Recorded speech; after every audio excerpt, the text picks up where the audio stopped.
ഓണത്തിനൊരു variety പിടിച്ചത് ഉപ്പ് തണ്ണി സദ്യ. ഉപ്പ് തണ്ണി എല്ലുമ്പോൾ വെറും ഉപ്പ് തണ്ണിയല്ല, ദാള്. ദാള് എന്നുമ്പോൾ ബേളയിലുണ്ടാക്കുന്ന മസൂർ മഞ്ഞ ആ പരിപ്പല്ല, അതിൽ തന്നെ കറുത്ത പരിപ്പാണ്, കറുത്ത മസൂർ ദാൾ. മറ്റേ പരിപ്പ് പോലെ മഞ്ഞപ്പൊടി ഉപ്പിട്ടിട്ട് തിളപ്പിച്ചങ്ങ് വേകുന്നതല്ല, ഇതൊന്ന് പൗത്തിയിട്ട് വേവിക്കണം. കറുത്തതായതുകൊണ്ട് കുറച്ച് കട്ടിക്കുണ്ട്, അതിനോണ്ട് വെള്ളത്തിലിട്ടിട്ട് ഒന്ന് പൗത്തിയിട്ട് വെച്ചീനെ. ഇനി പ്ലേറ്റിൽ വെച്ചിട്ടുണ്ട് ഇഞ്ചി ഒരു കണ്ടോ, വെളുത്തുള്ളി, പച്ചമുളക്, കുറച്ച് കൊത്തമ്പാരി, കുറച്ച് ബഡ്സപ്പ്, ഒരു ചപ്പല, 2-3 ഗ്രാമ്പു. ഇതിനൊന്ന് അങ്ങനെ കുത്തിയിട്ട് ഉരുളിയിൽ ഞെലിച്ചിട്ട് എടുക്കാം.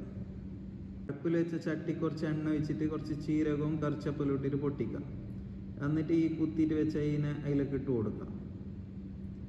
പിന്നെ മുറിച്ച് വെച്ച ഉള്ളി എടുത്തിട്ട് ഇടാം.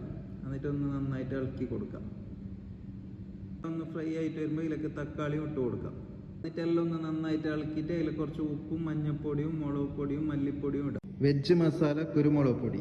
ഈ മസാലയ്ക്ക് കയറ്റി വെച്ച കറുത്ത ദാളെടുത്തിട്ട് ഇടാം.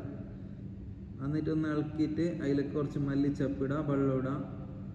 എന്നിട്ട് കുക്കറിൽ ഒരു 2 വിസിൽ അടുപ്പിക്കാം. വിസിലെല്ലാം അടിച്ചിട്ട് എല്ലാം ബന്ധിട്ട് നല്ല കറി റെഡി ആയിട്ടുണ്ട്.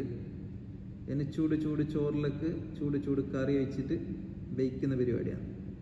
നല്ല കാണാനും പാകണ്ട, നല്ല പുകയെല്ലാം വന്നിട്ട് ചൂടുണ്ട്.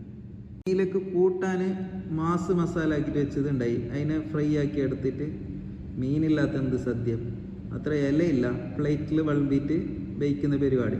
ചോറ് വിളമ്പി, ദാൾ ഒഴിച്ച്, മീൻ വെച്ച്, നക്കാനും ഉപ്പേരി ഇട്ട്, ഉപ്പിലിട്ട ചീനമുള ഉണ്ടായി, അതും എടുത്തിട്ട് വെച്ച്, ഇതിനെല്ലാം കൂടിയിട്ട് കുഴച്ചിട്ട് വേവിക്കുന്നത്.